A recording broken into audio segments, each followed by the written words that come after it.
Ele era órfão e aos 20 anos acabou morrendo de exaustão de tanto trabalhar, mas recebeu uma segunda chance reencarnando em um mundo de fantasia e se tornou um rei. Fala galera, eu sou o Jay e eu vou contar para vocês essa história. Então já se acomoda aí, bora pro vídeo. Após reencarnar em um mundo de fantasia, o nosso protagonista percebe que nasceu em uma casa bem rica e se comparado à sua vida passada na Terra, aquilo não era nada mal. Realmente, e morrer de tanto trabalhar, acho.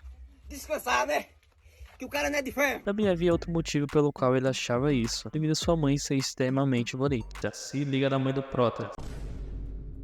Leão era filho do Grande-Duque Dragônia no reino de Leonhardt, ou seja, um duque. Aos 8 anos, ele começa a aprender esgrima para se tornar um cavaleiro do reino. Seu mestre era um cavaleiro dispensado pelo palácio, o cavaleiro sagrado Sir Godric. Mal ele sabia que isso realmente seria o inferno, porque o maluco não tinha dó nem de criança. Olho da pedra nas costas do moleque, bora treinar. Alguns anos se passam e ele agora está com 14 anos e o seu treinamento para se tornar um cavaleiro segue sendo bem puxado, literalmente. Pois era extremamente difícil se qualificar para ser um. Você precisava completar missões e adquirir experiência e honra, além de ter que ser escolhido pelo Santo Graal e tomar a água bem. Aos 16 anos, o prota parte em uma viagem pelo mundo para ser reconhecido pela deusa por suas façanhas. Durante sua viagem, ele teve incontáveis oportunidades de usar sua espada, pois o reino tinha muitos inimigos e era algo que preocupava muito ele. Em uma dessas batalhas, ele até acabou encontrando o cara do Guardião das Galáxias, enfim. Se liga. Aos 20 anos, Leão finalmente se encontra com a deusa Ariana e percebe que toda essa crença nos deuses não era uma mentira, ela realmente existia. A deusa então lhe dá uma missão para que ele pudesse provar sua honra e fé, e ele aceita. Após muitos anos trabalhando como escravo para Deus, ele finalmente se torna um cavaleiro sagrado. Depois disso, ele ataca sem piedade todos os inimigos do reino, e eventualmente devido a seus feitos, Prota se torna um cavaleiro de guerra, lhe dando autoridade para reunir outros cavaleiros. Ele tinha massacrado mais de 700 mil orcs, incluindo mulheres e crianças. 35 anos se passam, e o santo vivo semideus Arden Majestário Leonhardt acaba falecendo devido a uma batalha contra o arquidemônio convocada pelo Império. A batalha contra os orcs já era uma dor de cabeça para o reino, e agora o Prota teria que lidar com o Império e os seus demônios. Porém, o reino precisava agora eleger um novo rei, e em meio a todo aquele caos, a deusa Ariana acaba aparecendo e escolhe Leão como o novo rei. E claro, ele aceita. Ele recebe o tesouro sagrado, o coração de Leão,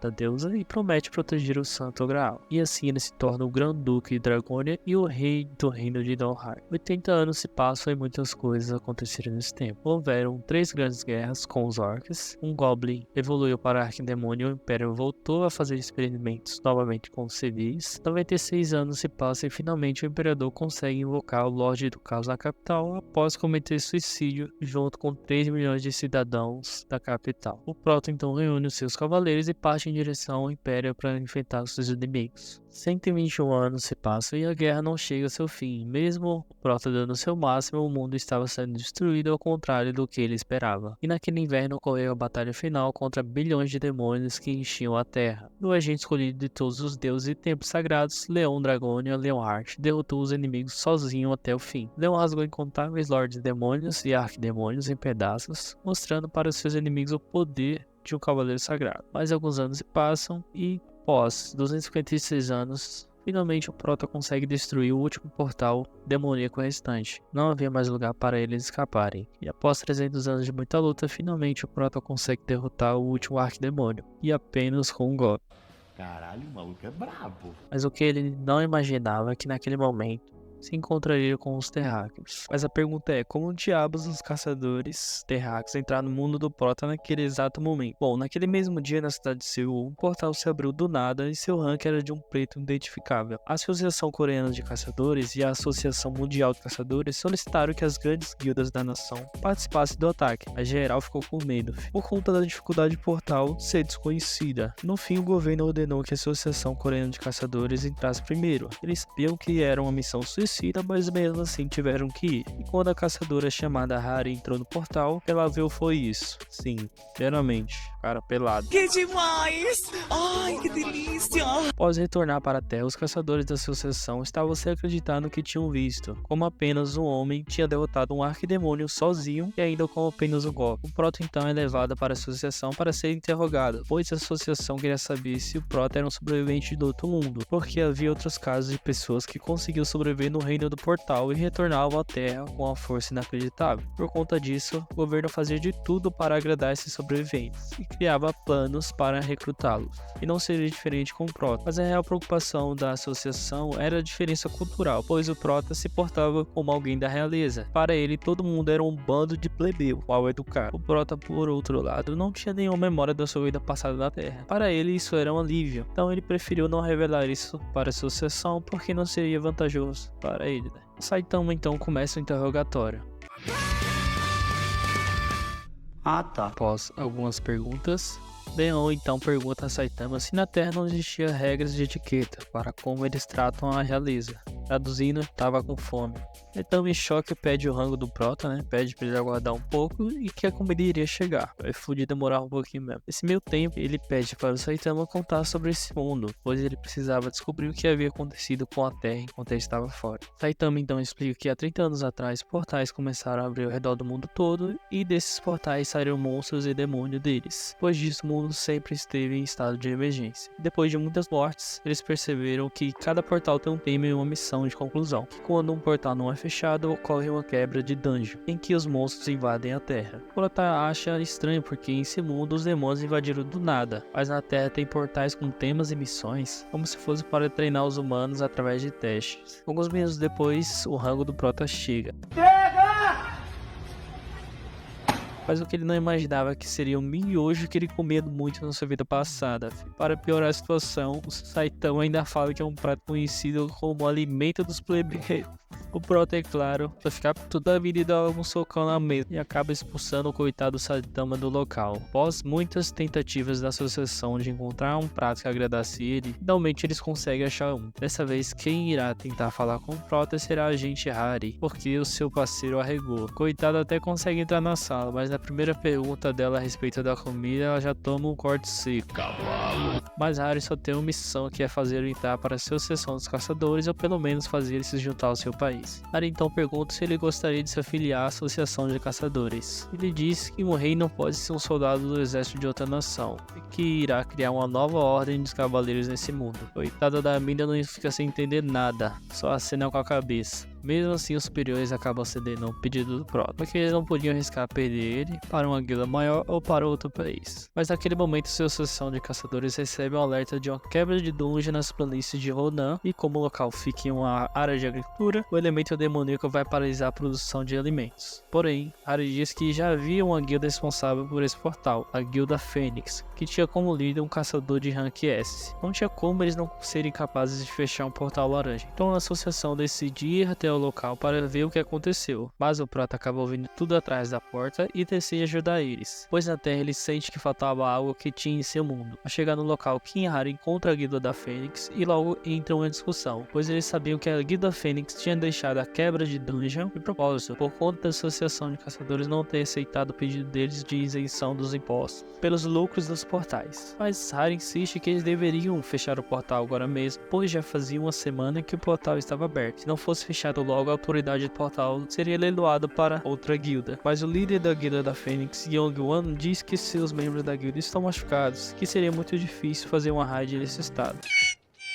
Sim, Hari ainda tenta convencê-lo, mas não adianta, o cara só quer saber de dinheiro e poder, pois para ele naquele mundo isso era o mais importante. E se a associação não aceitasse seu pedido, ele não faria nada a respeito. Mas logo o Prota chega no local e quando Yong-Wan pergunta quem era ele, já sabe o que o Prota respondeu, né? O Prota manda logo ele calar a boca, fi. Como ousa um rato se dirigir a mim? NANI? Yong-Wan fica puto da vida e prepara um ataque, mas Hari avisa ele que o Prota era um sobrevivente. O bichão fica em choque na hora, e pede desculpas. O Prota então pede para Hari explicar a situação, e ela explica que quando ocorre a quebra de dungeon, um monte de elementos demoníacos saem e infectam a terra e as plantações não crescem em terras infectadas. E aquela região de Ronan é um local muito importante de cultivo, e que por isso a situação era tão séria. Ele pergunta como poderia resolver aquele BO. Hari diz que o local deve ser purificado complicado e a dungeon deve ser concluída o mais rápido possível. Ao entender a situação, Prota pede para Harry chamar seu exército até o dia seguinte, pois ele irá cuidar desse problema pessoalmente. Porém, antes ele precisava da autorização do rei deste mundo, pois na cabeça dele um rei de outra nação estrangeira não pode realizar nenhuma atividade militar em outro território. Primeiro ele precisaria receber a autorização do rei da terra. Geral, fica sem entender nada que esse cara tá falando. No fim, a mensagem chegou até o presidente, que autorizou a execução. Ele então solicita à associação duas coisas para que pudesse purificar a terra. A primeira era uma boneca de palha, a segunda era para que as pessoas que fizessem a boneca fossem mulheres que deram à luz. Depois disso, Prota pediu para que cada mulher mostrasse as bonecas que fizeram, pois ele iria avaliar cada uma delas. Porém, nenhuma delas servia, as mulheres coitadas tinham que assistir ele rasgar cada boneca e ainda ser esculachada. Porém, houve uma pessoa que chamou a sua atenção, uma mulher idosa que tinha dado à luz a 12 filhos. Toda uma vida eu gostei foi de espada. Espada? Espada, daquela bem grande. E finalmente ele encontra a boneca certa para fazer o ritual de purificação. Como as condições tinham sido cumpridas, ele começa o ritual. Do nada a taça começa a encher sozinha, o sol se levanta e a boneca se levanta e começa a falar com o Prota, o chamando pelo nome. E nesse momento descobrimos que se tratava de Demera, a deusa da vida e da fertilidade, uma velha conhecida do nosso protagonista. Demera fala para ele que a terra desse mundo também estava sendo invadida pelo mal. O Prota responde que também há demônios nesse mundo, porém não há nenhuma divindade. Após isso, ele pede para que Demera recupere e purifique aquela terra que está sendo contaminada, e assim a deusa o faz. Com apenas um goto que escorre pelo seu dedo, aquele local se tornou abençoado por uma divindade, uma terra fértil. E Yong-Wan, vendo tudo aquilo, não acredita e diz que plantações que surgem com magia são venenosas. E meus amigos, o Prota fica puto e dá logo uma ameaça nele. Porém, o cara não desiste, insiste com essa história, pois ele sabia que seus planos estavam indo por água abaixo. Precisava provar que o Prota era um mentiroso. Então ele pede para um dos seus membros da guilda para avaliar a terra. E quando o figurante avalia, vê que aquela plantação de arroz é de rank raro. Poderia curar até doença de terceiro grau e até câncer. Caralho, cuzão. Todo mundo fica em choque com aquela informação. O caçador King pede logo uma panela de arroz. Eu também, tô quase pegando aqui. Quando ele come arroz, percebe que era basicamente um reforço. Um item de cura muito poderoso que valia muito dinheiro. Harry fica tão em choque com essa informação que acaba comendo até um inseto. Mas adivinha, ela recebe um buff por isso. Percebendo isso, geral...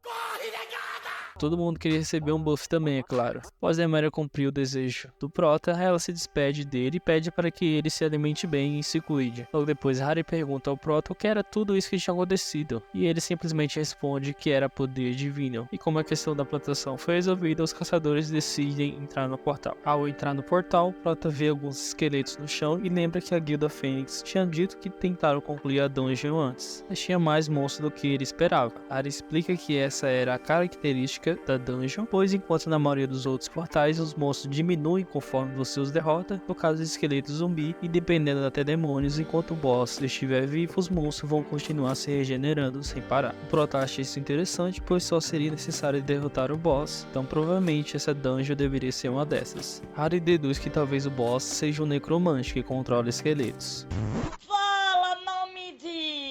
E assim que eles terminam de conversar, logo o boss aparece atrás dos seus exércitos esqueletos. E então a batalha começa.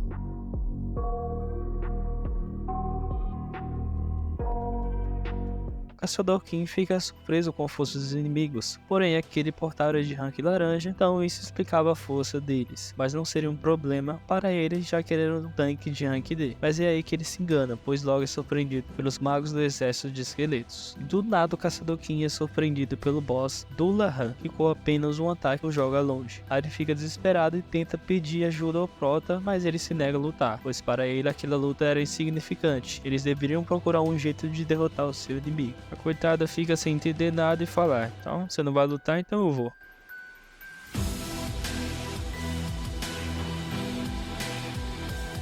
Mas o seu ataque é bloqueado facilmente e logo depois é surpreendida pelo boss que joga a cabeça para bloquear sua visão. Eu já vi de tudo, agora jogar a cabeça, estratégia nova. E contra-ataca com um soco que lança Harry longe, mas ela consegue bloquear de alguma forma. Porém o boss não deixa ela se recuperar do ataque e já vai para cima dela de novo. Mas era essa a intenção de Harry, separar ele do seu exército, pois o alcance do seu ataque é muito grande e poderia pegar em seus companheiros. Quando o boss se aproxima, ela o ataca com sua habilidade. O que ela não esperava era que o boss, com apenas apenas o dorso de sua espada conseguiria bloquear o ataque completamente. Então ela percebe uma mudança de postura nele, e com apenas uma mão desfere um golpe letal com a espada em sua direção. Porém, quando ela iria ser atingida, o Prota do nada aparece aplaudindo e impressionado com a habilidade do boss, e pede desculpa por não o reconhecer antes, e ele foi um cavaleiro nobre em algum momento e não um simples morto-vivo. O Prota diz que daria o direito de desafiá-lo para um duelo. Quando o geral pensa que isso não iria funcionar, o boss aceita. O Prota então invoca sua espada, mas percebe que o boss usa a empunhadura dupla, que não seria uma batalha de verdade se ele usasse apenas uma arma. O boss então entrega sua cabeça para um dos seus subordinados, isso mesmo, a cabeça dele ficar na outra mão dele. Harry então pergunta o que o Prota estava fazendo, pois como ele derrotaria o boss sem decapitá-lo. Que viagem é essa, velho? Ele responde que não importava isso, porque o que decide a vitória é a honra de um cavaleiro. O Prota então se apresenta como cavaleiro da deusa e da justiça, e a batalha começa. O boss então efetua vários ataques contra ele, mas não conseguia acertar nenhum. O Prota, por outro lado, conseguia ler todos os movimentos do oponente e contra-atacar na hora certa. O boss então fica impressionado e percebe que o inimigo que está à sua frente era muito forte. Se sente honrado em lutar com um cavaleiro tão forte que o tratava como um igual. Após o Prota bloquear o seu ataque pela 10ª vez e desarmá-lo, ele percebe que a esgrima do boss já estava ficando mais precisa. Então ele pergunta se ele estava lembrando de sua vida passada. O boss responde daquele jeito que ninguém entendia, mas sim ele estava lembrando de seus tempos de glória do passado. Com isso, pede a seu subordinado que traga de volta a sua cabeça, pois já estava cansado de tanto massacre e de luta sem honra. Se esse era o fim de sua jornada amaldiçoada, não haveria alegria maior do que morrer pelas mãos de um honrado cavaleiro. O Prota então fica admirado com sua atitude honrada e diz que vai orar por ele. E nesse momento uma luz forte aparece e o rosto do boss é revelado. E nos seus últimos momentos, ele agradece ao Prota pelo que fez. Após sair do portal, Kim e Harry estão sem acreditar ainda que o Prota terminou tudo com apenas um duelo. A primeira coisa que ele faz ao sair do portal é ir pegar os seus spoilers da batalha. Harry e Kim ficam muito interessados na pérola mágica, pois ela valia muito dinheiro, mas o Prota acaba com a felicidade dele quebrando o item, pois ele sabia que aquele item poderia trazer o caos. E olha a cara de desespero deles. Após fechar o portal, sua seção ganhou muitos seguidores por conta do poder divino ter sido introduzido na Terra em Rodan. Os fazendeiros perguntavam como poderiam pagar por aquilo, e o Prota respondia dizendo que 90% das colheitas deles deveriam ser pagas à sua seção dos caçadores. Como é, amigo? E o tiozinho fica sem entender nada, mas Harry explica a eles que um saco de arroz de 80 kg valia 150 milhões. Então mesmo com os 10% restantes, os agricultores ainda ganhariam muito dinheiro, e eles acabam aceitando numa boa. Fazia 4 dias que Prota estava na Terra, mas a coitada da Harry estava sofrendo na mão dele. Primeiro, ele não aceitou a cobrança de impostos. Segundo, nenhuma casa agradava a ele, pois tudo tinha que ser luxuoso. Harry teve que procurar hotéis 5 estrelas até 2 da manhã, só para alugar uma suíte que no fim não agradou muito. Nem dormir o cara conseguia. Na manhã seguinte, Harry chega com o café da manhã dele e ele pergunta a ela se já tinha comido e ela responde que não. Harry fica com fome a ver o prato do Prota e diz que mais tarde irá comer um sanduíche ou algo do tipo. Ele manda ela se sentar e ela fica toda feliz pensando que ele iria dividir a comida com ela. Ele então pergunta a ela o que ela estava fazendo, que ainda não tinha provado se a comida era segura para ele comer. A mina fica sem entender nada, como assim, mano? Ela fala a ele que pensou que ele iria dividir a comida com ela. Ele responde dizendo em que país os reis e os plebeus comem juntos. Depois do café da manhã, Harry leva ele até o apartamento que irá morar. Ao chegar no local, eles são recebidos por Jung-chan, diretor do Comida Futuro do Jung. Harry acha aquilo muito estranho, porque um diretor de uma empresa gigantesca estava esperando eles afinal. Jung-chan se apresenta ao Prota dizendo que é um prazer conhecer o famoso sobrevivente. E a reação dele foi essa. Tá carente, porra? Compra um Hammer. O diretor é ignorado totalmente. Harry então apresenta o apartamento que o Prota irá viver durante o ano e diz que a associação cuidará de todas as despesas. Ela fica muito aliviada pelo Prota ter ignorado o diretor, pois as informações sobre os sobreviventes são ultra secretas e quais seriam as reais intenções dele. Harry lembra que um streamer acabou gravando o que aconteceu naquele dia em Ronan, e mesmo a associação pedindo para o cara pagar, ele acabou postando o vídeo de novo. E realmente a intenção do diretor era, de alguma forma, colocar as mãos no arroz. Em sua empresa já estavam sendo feitos testes no laboratório com ratos para verificar se os efeitos do arroz eram reais. Só não tinham testado ainda com humanos. Porém, sua secretária diz a ele que quando foi até o campo de arroz conhecer o dono, aparentemente um cachorro que estava à beira da morte se recuperou do nada, e as pessoas com todos os tipos de doença no vilarejo, sendo leves ou severas, foram curadas, mesmo que não tenha sido feito os testes com os humanos, isso já comprovava que os efeitos eram reais. E ela diz a ele que eles precisam colocar as mãos nisso, pois o poder do arroz é sem limite. Young-chan tem ciência disso e diz que irá se encontrar com o Prota novamente. Após retornar à Terra, Leon tinha 3 objetivos. Primeiro, espalhar fé e divindade, pois na Terra existiam outras crenças, porém não havia poder divino. Segundo, criar uma organização de guerreiros que use poderes divinos. E por último, acabar com todo o mal que existia na Terra, recuperar o poder divino e erguer os Cavaleiros Templários. No dia seguinte, o Prota recebe um pedido para uma reunião oficial, e ele aceita. Mas quem tinha solicitado a reunião era, novamente, o diretor, Young-chan. O cara não desiste. O diretor então diz que deu um presente para ele dessa vez, e o Prota, por incrível que pareça, acaba aceitando numa boa. E isso até surpreende o diretor, que não esperava essa reação dele. O diretor então pede para que Hari abra o presente, e quando ela abre, ela fica sem acreditar, pois eram armas de elite de valor inestimável, feitas pelo mestre artesão do grupo do Jung. O diretor então diz para o Prota que, como ele seria um caçador, poderia escolher uma delas sem nenhum problema. O Prota então pergunta ao diretor onde ele usaria essas armas de baixo nível, pois para ele, uma espada sem aura ou bênção divino não serviria para nada. O diretor fica sem entender nada. O que esse cara tá falando? Ele quer que eu reze por elas? O Prota diz que dará uma chance para ele e irá testar suas armas. O diretor então pede para Hari escolher uma das espadas para fazer o teste, e aí ele escolhe a espada chamada Amanhecer, tida como a arma mais forte do grupo do Jung. Hari então desfere o golpe na espada do Prota e a espada conhecida como Amanhecer se quebra ao meio. Geral fica em choque. O diretor, sem saber onde enfiar a cara, desiste e vai direto ao assunto e fala que deseja comprar os grãos de arroz de Yohanan. E o Prota fica furioso e fala que a deusa Temer abençoou aquelas terras como uma recompensa para os fazendeiros que suam a camisa trabalhando nos campos. Isso não era algo que poderia ser comprado por dinheiro, mas uma vez o diretor é humilhado pelo Prota. Então é isso, galera. Se gostou do vídeo, deixa o like, se inscreve no canal e até o próximo vídeo. Fui!